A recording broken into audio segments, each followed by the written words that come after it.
I'm back. I'm back. Sorry, it's been a while since I've done anything sort of content related or any sort of updates in this channel. Just to give you a bit of where I am right now, I moved back to my home country of Indonesia in Jakarta. I got a job and then I moved to a new job and then there was apartment adaptation. So I'm really in this sort of weird phase of adaptation in my life right now. So that's why I haven't been posting a lot in this particular channel. So I'm really sorry for that, but I'm here now and I'm about to give you my top 10 favorite hip hop albums of 2019. And I just want to start off by saying that 2019 was a very interesting year in terms of just how the reaction is, in a sense of 2019 is the end of a decade. We see all these music journalists, critics post about their favorite albums of the decade, worst songs of the decade, best songs of the decade. It's been an interesting read, but I myself am trying to get out of that. But I am just gonna give you my top 10 favorite hip hop albums of 2019. To start off, I just want to say that 2019 has been it's been a slow year for hip hop for me personally in comparison of 2018. There was a slew of releases in 2018 that I thought were more quality driven and there are more replayability when compared to this year. I felt like this year there was a lot of, if I were to be blunt and honest, there was a lot of disappointments in some of the artists that I follow. I thought that with their caliber of being an MC, being an artist, being just a hip hop creator, I thought the quality of work that we got wasn't as powerful, wasn't as pungent, wasn't as formidable in comparison to their other releases. So that's why I thought this year was a bit of a slow burn, but in the end it did pick up by around mid to the end of 2019. And again, we did get 10 albums that I thought was great and had good replay value and great quality to them. And before I want to get into the list, and I know I'm sort of interrupting my own flow here, I want to do a bit of honorable mentions to these albums that I'm about to say. These albums did not make the cut for reasons of quality, for reasons of replayability, or just reasons of technicality alone, which I will get into later with one of the honorable mentions. They are still worth checking out and they are still worth talking about for a brief moment or just briefly saying their names. So honorable mentions of 2019 goes to Injury Reserve for their debut album, self-titled, Homeboy Sandman with Dusty,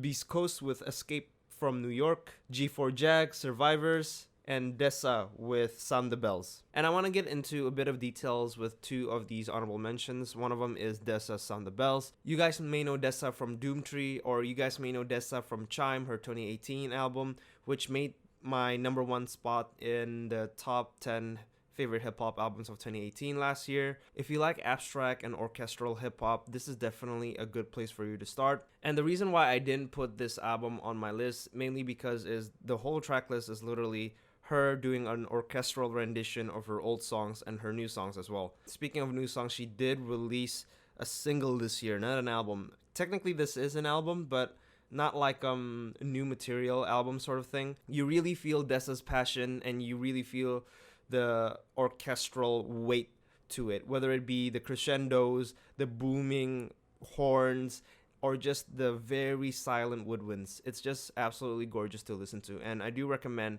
But again, the reason why I didn't put this in my list is due to because, well, it's just the rendition of her old songs. And the other one I need to talk about is G4 Jag with The Survivors. If there's anybody who you guys should be looking at in 2020 and beyond, is this MC, G4 Jag. He is from New York, and I think he is one of the most threatening forces to East Coast hip-hop that I've heard in a very long time. And I think it's because of his narrative, combine that with his very bellowing and dark voice. If you really like dusty, grimy New York hip-hop, but I think amped up to 11 because of G4 Jag as a personality, definitely check this guy out.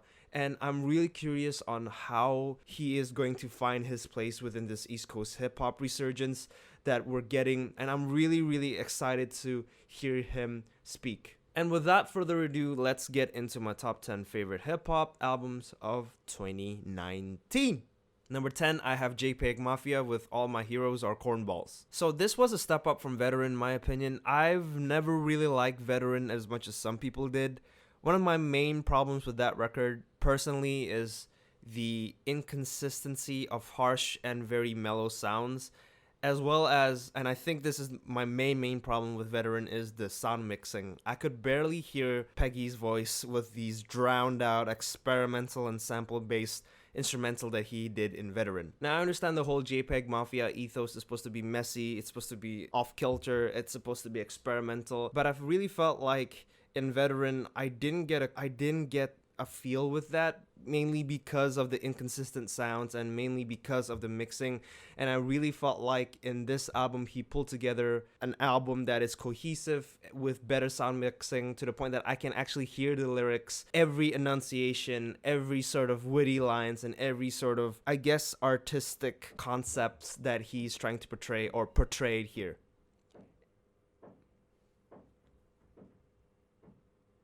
There's someone knocking at my door, or someone fixing something. And in terms of instrumental, it's very cohesive and it's very clear on what sort of sound that JPEG is trying to portray from track 1 until the end. It's not too jarring when the album switched from the lower register and lower low key sort of tracks into the more abrasive tracks. It felt more natural here than in Veteran. And in regards to JPEG Mafia's MC capabilities and sort of artistry, I think him and David Diggs of Clipping is one of the best ones to do it at this moment. Going back to his artistry, I mean, some of the cheekier cuts here in terms of song title has a sort of deeper meaning, and that's why I mean by JPEG Mafia's sort of like smart and clever witty wordplay and witty artistry. Like the track Grimy Waifu, it's not really this comedic track about anime waifus, it's more about a gun and how when he's in the military, people treat the gun, treat the weapon as a wife, as a girlfriend. This is your wife, protect her. Don't like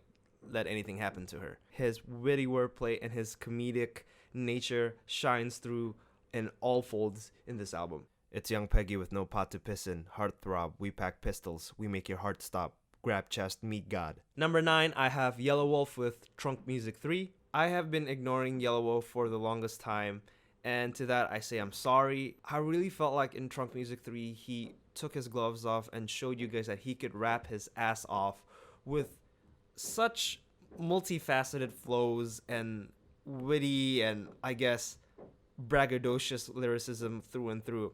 Aside from a couple of tracks that I personally didn't quite like, I think Trunk Music 3 delivers it from track 1 to the end with great braggadocious southern hip-hop. And I can't believe I'm saying this in 2019, that MGK feature in Rowdy was fucking brilliant. It was so energetic, braggadocious. It was just an experience listening to it. And not to say Yellow Wolf was sort of went under the bar and MGK overshined him. I think they were neck and neck, but I just never thought in 2019 I would say MGK killed the verse. I really feel that this is directed to me, myself, from my first point, to you guys, and to the whole sort of hip-hop community, that Yellow Wolf is an underappreciated artist, MC, in the whole hip-hop genre. His technicalities, his lyricism, his attitude, his sort of blend of styles is not talked about enough. This album, I really think he just wants to show you guys that I'm here to stay. No one's gonna fuck with me. You guys can't do anything about it. And I love every minute of it. Again, except for a couple of tracks. I'll take your piss in that bottle, throw that bitch at your papa. Smoke flying off the chopper and it's choking your mama. She can't breathe with this funk what I conceive in the trunk. They disbelieve in the slum bitch, best believe I'm the one. Number 8, I have Freddie Gibbs and Madlib with Bandana. This album has been a long time in the making. From Freddie having a sort of sexual allegation issues back in a European country, I can't remember from the top of my head, him being put in jail because of that, and the talks of, and this is directly coming from Freddie himself, and the talks of Bandana being potentially Freddie's last album. And that's why he was keeping it under his stash for a very long time. To top it all off, the amount of expectation and hype for this album is absolutely insane, coming off from their excellent 2013 album, Piñata. And though I don't think this album is as good as Piñata, I think it's still a good, cohesive, bombastic gangster rap album. I personally think that he's much more playful with his flows and his cadence and delivery here, and the fact that he barely got any features to sort of help him carry this whole album says a lot. I mean, he still has a couple of features here and there from Yasin Bey, Anderson .Paak, Pusha T, Killer Mike, but in the end of the day, the one who's really bringing this album up is Freddie Gibbs and Madlib, just those two duo. And speaking of Madlib, he's still giving you that classic Madlib sound, 70s funk, soul, and R&B sample laced throughout the beats, with some twists here and there. I mean, we did get a Madlib inspired trap beat in Half Main, Half Cocaine, which was an interesting experience to say the least when I first heard it. But again, a great album nonetheless. Fuck with Mr. K, put your face on one of them picture chains. Sugar Ray the Fade or go John Wick with the pistol game. Bitch ain't cracked the safe, got his mom's hit with a pistol whip. Move like the Yakuza set trip, we clipping off fingertips. Number 7, I have Benny the Butcher with The Plugs I Met. Another year, another Griselda takeover. Benny, Conway, Westside Gun really propelled themselves this year, with a collective album finally being released under the Shady Records label to Westside Gun and Benny sign under Jay-Z's label Rock Nation. So it's been a really big year for Griselda. So I'm always contemplating on who is my favorite Griselda MC, whether it be Conway, Westside Gun, or Benny the Butcher. After re-listening to Tenna Talk 3, after re-listening to his features, re-listening to this again, and again, I have to say Benny the Butcher might be my favorite MC from the Griselda camp.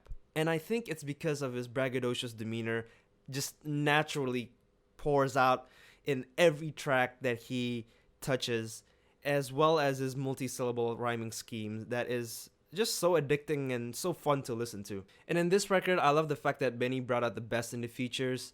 Pusha T, Jadakiss, 38 Pesh, and even, of course, his label mate Conway the Machine. I already know he's gonna kill it, but I love the fact that they all brought their swords out and ready to kill a verse. It's succinct, it's cohesive, it's right in your face, it's braggadocious, a lot of drug references, but a bloody great time in the end. Me and West like Stockton Malone, Gotti Capone. They dress like they copying hoes, Poppy Camone. Stop it, you know you not with the smoke, I got you loafed. In about a year, how they gonna deny me the throne?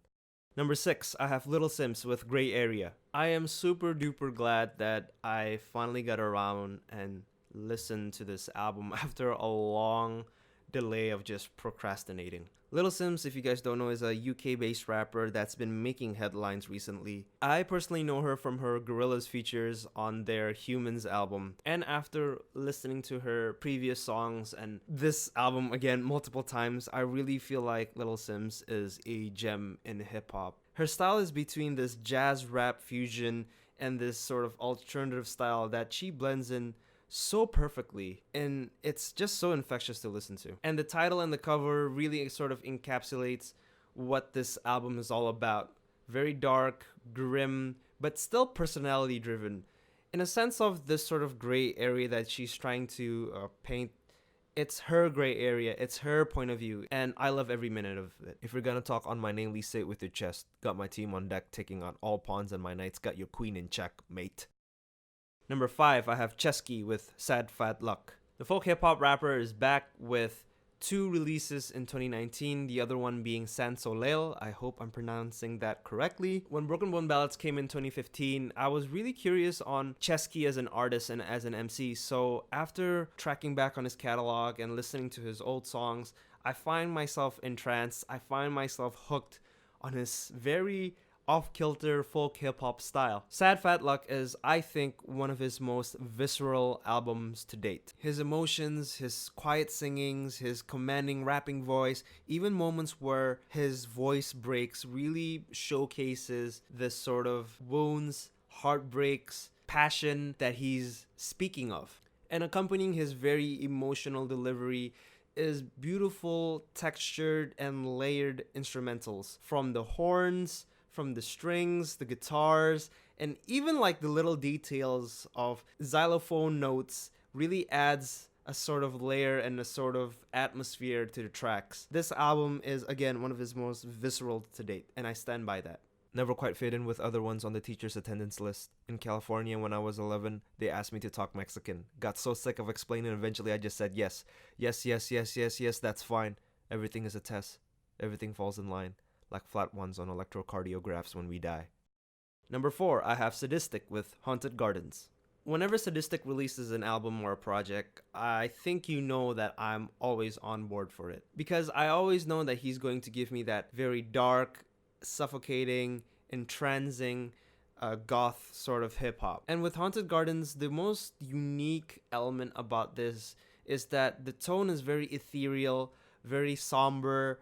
It's more this sort of Midsommar sort of tone to it rather than a very dark and just brooding hip hop album. It's more lighter, it's more somber, but still has a lot of emotion, a lot of wounds, and a lot of dark imagery that he's come to known for. I personally don't think this is his best work when compared to his great 2017 album Alters. I do feel some of the lines that he says here and the way he says is not as, I guess, careful, or it's sometimes a bit wincing worthy when I hear it. But what I got was a very enjoyable, very ethereal, very somber goth rap dark album delivered with a lot of emotion, a lot of open wounds, with a lot of that classic sadistic cigarette to skin delivery, and just a very emotive album all through and through.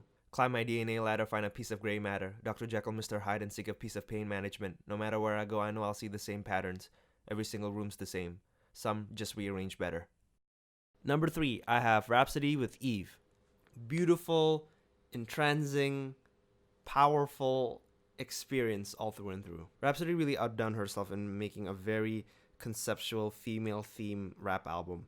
And what's so notable about Eve is that it does not sound forced. It does not sound awkward. It sounds natural and it sounds passionate from the MC. Every detail that comes with the packaging of this album is well thought out and very meticulous, I can already tell. I mean, the track list, each and every one of them is based on a very powerful female figure. And the track sort of heightens that title and elevates it to the topic it's trying to talk about. For example, on the track Nina, a very powerful figure in civil rights movement and sort of black empowerment. The way Rhapsody raps is commanding, it's addicting, you really feel her presence.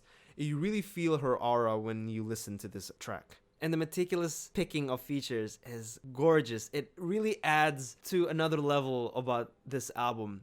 And God, I love that Like Kelly 47 feature. And I love the poetic interludes that goes, weaves, and bends in between the track list. I think it adds a more story-based narrative to the whole album. And again, Rhapsody with her rapping on point, her braggadocious elements, her funny aside, her cheeky and snarky delivery, and her attitude just shines through with full colors in this album. I love the hell out of Eve, and I was so surprised how much I enjoyed it.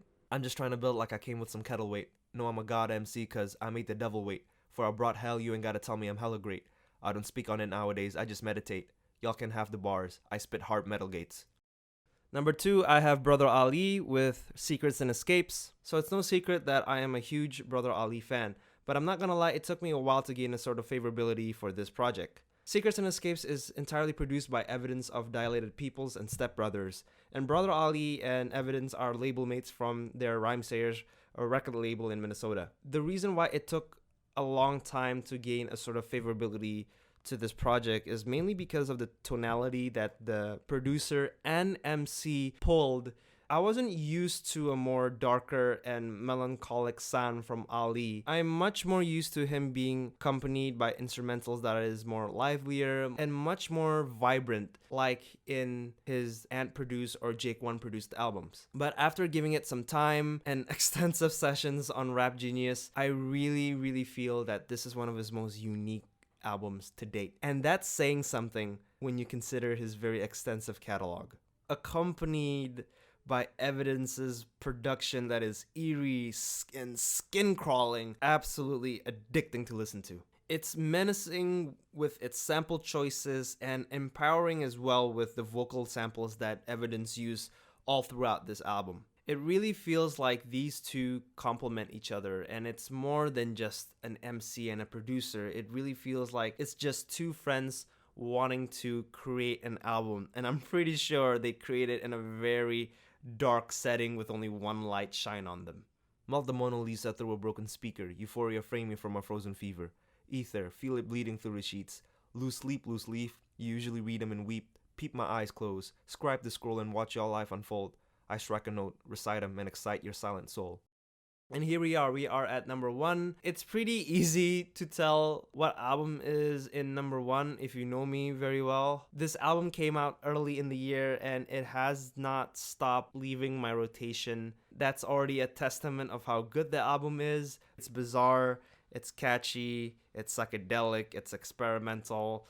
It's sort of my neck of the woods. And my number 1 hip hop album of 2019 is Malibu Ken, self-titled. So at the beginning of the year, we are given a new A$AP Rock record, and we heard that it was going to be produced by Tobacco of Black Moth Super Rainbow. In the grand scheme of things, I'm surprised that it took A$AP and Tobacco this long to collaborate on an album. Because when you put 2 and 2 together, you kind of get a feel that these two are a perfect match for each other because they're both weird as shit. They're psychedelic, not only in execution, but I argue in their album packaging and their appeal, and they're very esoteric in their art form. So in a sense, we should have got this album back then rather than now. But again, I'm not complaining because I fucking love this album. Introversion and oddball eccentricity is very prevalent in this album, as do his previous records. I talk like it hurts to talk, mascot of Murphy's Law, from the claw game at the Walt Whitman Mall to the worst curb cuts of the urban sprawl, to what stirs in the purple moss. Which world make a purple skirt of his quirks and flaws, or make it okay to learn who you are, no jury, instead of all insecurity, no mercy. But he does throw little curveballs here and there in regards to the topic that he discusses here. I mean, we have a track about a bald eagle, I want to say, in the eastern side of United States and how overpopulated, I want to say. And if I remember the track correctly, like killing cats. So that'll be a nightmare for cat owners. And an interesting track about a killer named by the name of Frankie Casso, who is accused of being a devil worshiper because he listened to a lot of rock music and took a lot of LSD, hence the name Acid King. If you want to talk about lyricism, A$AP Rock is as bizarre, esoteric, wacky, out there as ever in this release. In a lavish rabbit hole with no rabbits, young dumb dust bunnies jumped into traffic, casually gussied up and done feeling unsung and savage. Punk, we have come for your cabbage.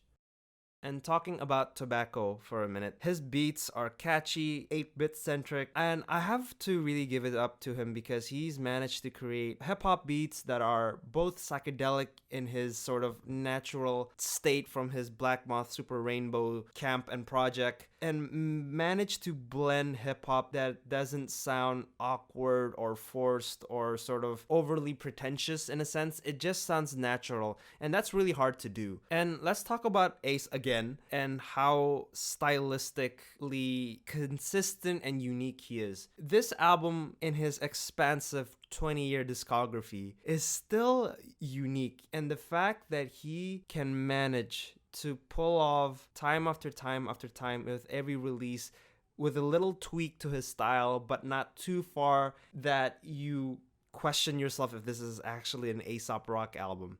It's really something to behold. And what's so amazing is this is one of his latest releases. Even his previous release, The Impossible Kid, he still pulled it off as well. Where in that release, it's more towards his personal side, his personal stories, his personal struggles, rather than the oddity that is A$AP Rock. That album was more towards Ian, his real government name, rather than A$AP Rock, the MC. And Malibu Ken has managed to grab my attention from the beginning of the year until now, and it hasn't got away from my rotations ever since. Guys, thank you so much for listening and watching this video. Don't forget to hit that like button and subscribe. Hopefully I'll have more videos out this time around because I am more settled down and I do have a couple of content ideas that I want to throw at you. So yep, that's it from me. Those are my top 10 hip-hop albums again, and I hope you guys have a great day and have a great night wherever you are. Peace!